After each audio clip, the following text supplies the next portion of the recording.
Thanks for the introduction. I am indeed Maria Farrar. Thanks for coming to my talk. I've been asked by Daiwa Art Foundation to give a talk about migrant workers, Japan and the UK. When I was first asked to do this talk, I was worried about how qualified I am to talk about migrant workers, considering I'm only an artist and not a politician. And looking at the program at Daiwa Arts Foundation, there are scientists and political theorists, so where do I fit in to have a comment on this big and important topic? And then I remembered that I did do an exhibition overseas in Ota Fine Arts, Tokyo, just last year. And I used as my subject matter Filipina migrant women in Shimonoseki, where I grew up. Another worry I had giving a talk about it was that I myself am not an immigrant. But that's because of my background, which I want to talk about before I talk about the three women. I was born in the Philippines, in Cabanatuan City, at the Good Samaritan Hospital, which is a few hours north of Manila, and half an hour's drive from the village of Santa Barbara. A dirt road like this would lead us to Santa Barbara, which is also where many of the women who emigrated to Japan would have come from. And you call this provincia, which is the provinces. This would be the local area in the village, and this would be where the locals would live and come and work for my grandparents, who were landowners. The mornings would start early, around 5 a.m. because sunrise is early. And this photo was taken a year before my birth. It's a little bit more developed now, but it pretty much looks the same in many of the areas there. A few hours later, school kids would go to school. And I'm sure women that I'm going to talk about would have looked a bit like that going to school. This is my grandmother's dining room. I wanted to show this photo because there is the lechon, which is the Philippines' national favourite feast food, which is a roast suckling pig in the background. When my mother was younger, the living room would be filled with farm hands and villagers and coming and going, and they would dine at my grandparents' house. I just wanted to give an image of village life and perhaps choices that women had in those days. They could get married, like she did, and more choices after this. And this would be a village wedding. Everyone tends to be invited, and those not invited probably would turn up as well, so it was a very jolly affair. I wanted to also show how important the church was in the community. This is where weddings, funerals and christenings and everything happened, and where everyone met each other. And back to the city, I wanted to show this picture just to show what choices a woman has in the Philippines. I was naive enough as a child, seeing the poverty in Manila, and asked an adult, why don't they just go and get jobs? The answer was there aren't any. So as a woman, you might get married, or you could work you can work as a maid, or you can work in a market like this. But another choice women had was to become a japayuki. If you were pretty and you were good at dancing or singing, you could take an audition in Manila. And you might be able to go to Japan, where the currency is strong. And so when I was 2 years old, I moved to Japan, but along with myself and my mother, who joined my father there were women a lot younger than my mother moving to Japan to become Japayuki and work in a nightclub as hostesses. Before I get into the stories of the women, I wanted to show this painting of the sea, because this painting from inside is how I paint all my women. I paint their emotions rather than a portrait of them seen from the outside. So let's begin. The first story is Malu. Malu arrived in Japan at the age of 16, having won the audition in Manila. And by 18, she was married to the local taxi driver boss, who treated her with gifts and riches, so she had a good life. What I can remember mostly about her was her extremely long hair. What I don't know is how she must have felt when she left the Philippines so young, with a family and parents and siblings to support. But that I don't really have a right to guess. The good things about Malu's life was that her and her mother got together to make the food that they missed from the Philippines. There will be adobo, sinigang, lumpia, and my favorite was suman, which is sticky rice cake cooked in coconut milk, wrapped in banana leaf and then steamed.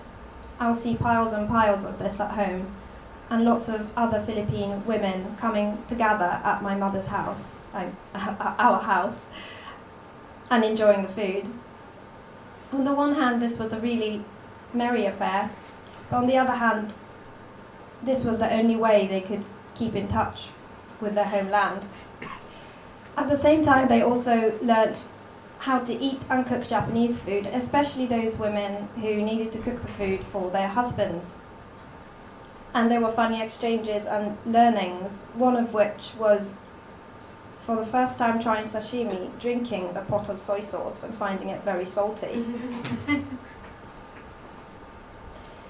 But perhaps not everything was good for Malu, even though I saw them really at the parties that the Philippine women had at our house. Because being so young and working in a nightclub, I cannot imagine what that must be like.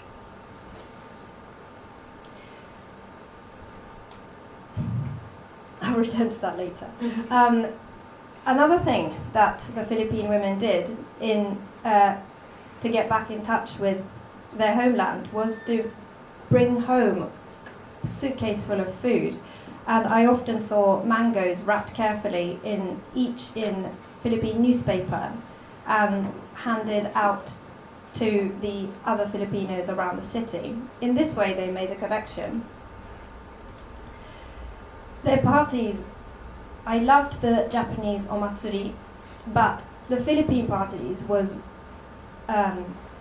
raucous and something that was very different from the Japanese parties. For one thing, they were often pole dancing and and doing lots of things that I wouldn't see any of my Japanese friends' parents doing. So Malu made excellent friends, and they picked her up when she was down, and they were merry when she was happy. And friendship was an important gain by moving to Japan and being in Shimonoseki. As I said before, things did not go very well for her. As she was so young when she married, by the time she did fall in love with a younger man, the taxi driver was an older man, she already had a small child who was Filipino. So she followed him back to the Philippines, and in the end, he also left her.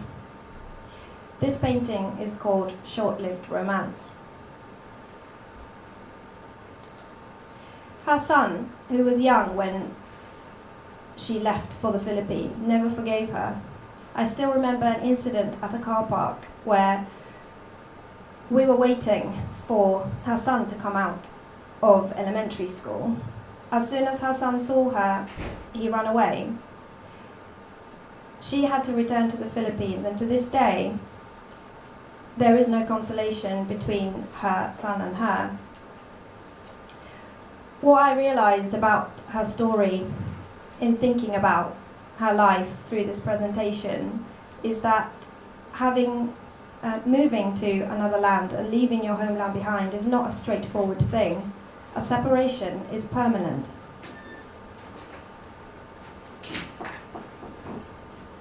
This painting is called Woman in Despair.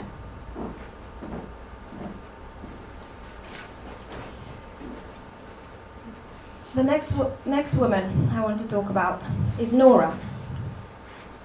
Nora also came to Japan when she was very young to work in a nightclub as a hostess. I chose this painting to represent her because she was known in the Philippine community as the one who spoke the Japanese best. Even though her Japanese was good, having gone to elementary school and growing up trilingual, I noticed that her children's Japanese was always more native than hers, so she never quite became Japanese like her children. This is the Ritz Hotel in Shimonoseki, where she worked as a chambermaid. I wanted to show this picture because the hotel was quite a sleazy place, and I think on the banner it says rooms from 2 hours. So her job was to clear up after love affairs, transactional or otherwise.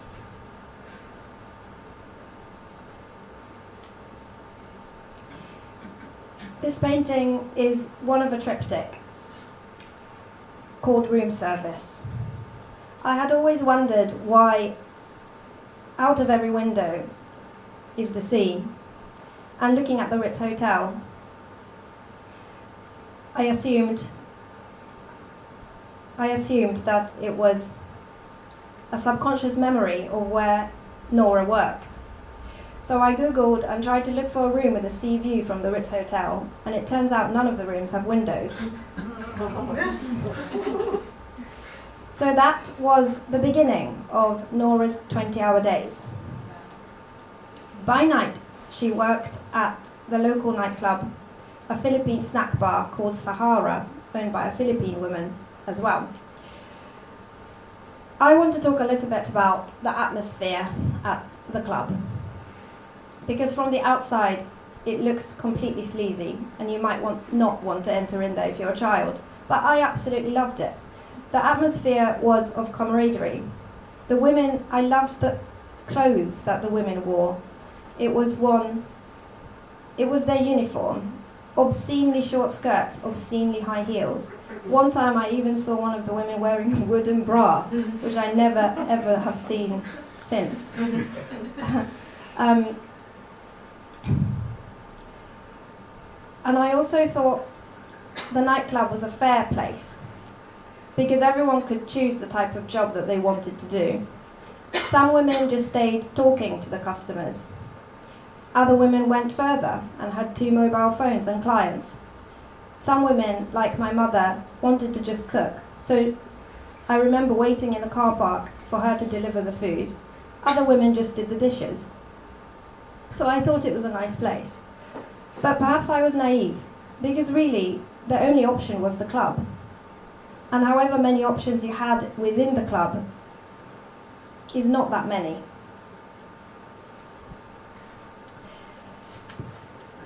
That said, there was something about the nightclub atmosphere that was quite special.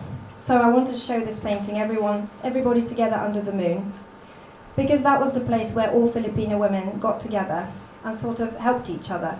And I felt that was a good thing.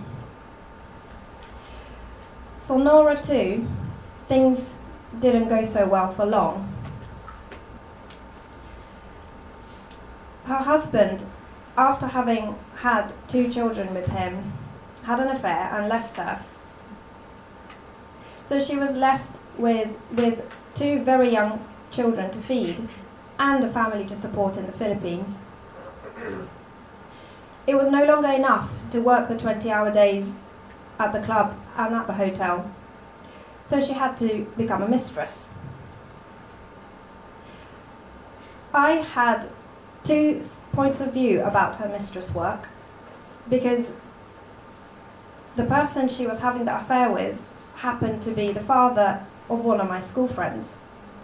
So I saw the difficulty from the point of view of the family, but also from her point of view. And I think her point of view is rare. I had imagined, or everyone would imagine, that it's him doing the work, helping her with the money he was paying her.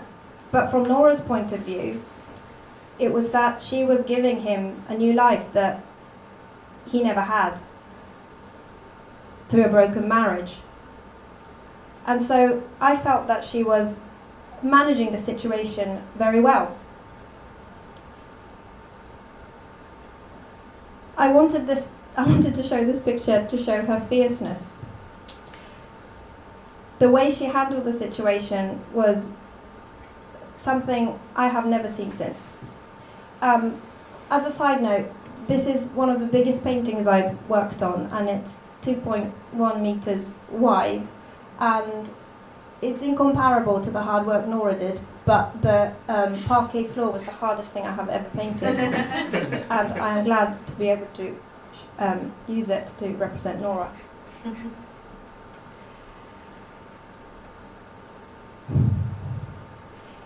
All the hard work was a sacrifice for her children. And not everything was always great. I think sometimes she must have had blue and difficult times. I choose this painting because the bird that you can't really see in the... Sorry, how do you use the light here? Okay. Just that one. Okay, great. There's a bird there which looks very haggard, and it really reminded me of her 2 nasty little children. They were horrible kids. They were so badly behaved. So I chose this picture of a painting titled Mother Feeding a Bird. But 20 years later, I hear good news. One of the sons has bought her an apartment. It turns out he was capable of becoming a good man. He is now a builder and has moved his mother into a nicer part of town, to her owned apartment. So in the end, perhaps things ended well for Nora. But looking back on the work that she did, it wasn't without big sacrifice.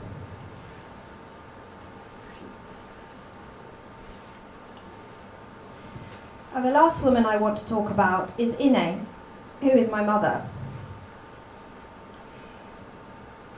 I wanted this painting to represent her because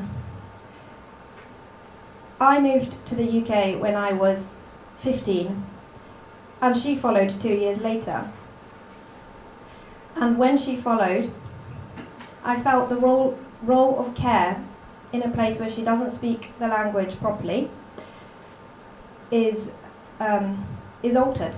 I sometimes cared for her, and she sometimes cared for me, which I think is a case with many migrant families whose children speak the language better, and also understand the culture better. So through her, I want to reflect on the nature of care and care work. For a period of time in London, my mother worked as a carer and a domestic helper. Her being a British citizen through my father, she didn't have it as bad as perhaps the women who came to stay with her, who not only did not have papers, so they were incredibly vulnerable, they had to deal with the pay that was outside of law.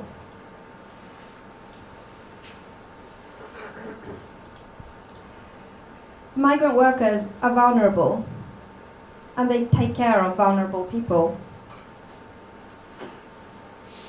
Some of the women that came to stay with my mother had children at home and took care of other people's children. But not everything was sad and difficult. There were some beautiful, good moments. Some of the people that my mother cared for treated her like family, and they in turn, and they became like family. The way she did this was through food. Instead of just thinking of her care work as what you would imagine care work to be, she showed her cultural side through her food. And so I wanted this to represent what she did, because this is a mix of Japanese, French, and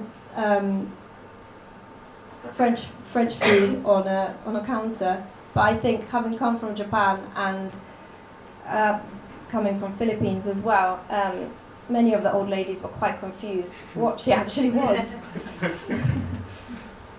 Another thing that she did with the old ladies that she took care of was normal, fun things. And I didn't realise until I thought about it how important this was.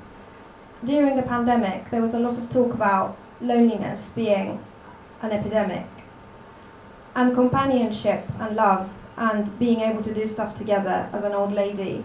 I'm sure my mother had a great input into the later part of someone's life.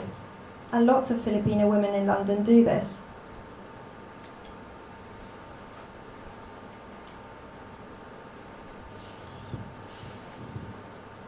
The women that she cared for in London, some of them became like family. And I want to show this painting because one of the elderly ladies' son offered me an apartment to paint in when I really needed it. So, in a sense, they welcomed me as their carer's daughter, in a sense, like family, to pursue something I really wanted to do. I think migrant work is complicated. You don't know where it'll end. I'm really grateful for my mother's ability to embed families in a new land.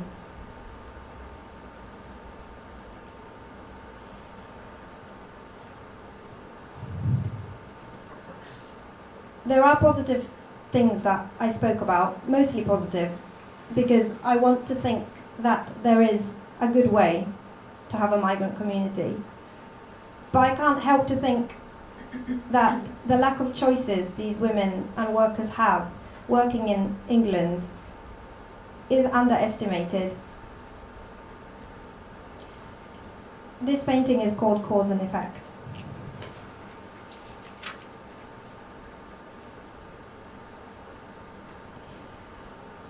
There are many Filipino women all over the world, and I've only taken 3 stories.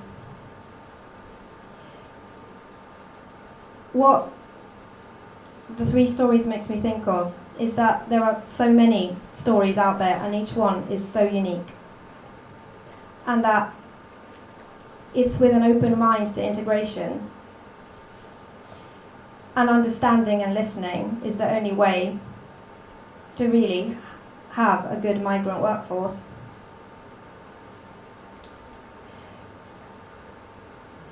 I'm coming towards the end of my talk, and I want to show this painting called The Room with the Terrace, because this is the painting that changes most every time I look at it. Today, when I look at it, I think of the fact that when you leave a country to become a migrant worker, you are always separated, and there is always a sea between your homeland, and that must be hard. But also that things are always changing, and the Filipino women I spoke about are now integrated in Japanese society with children who buy apartments for them. So the next difficulties are going to be different. Like the situation in Ukraine. the people who will be arriving from Ukraine to different countries today will face different problems. Like I said before, every migrant situation is so different that we've got to have an open mind in how to be able to offer them a good life. Thank you.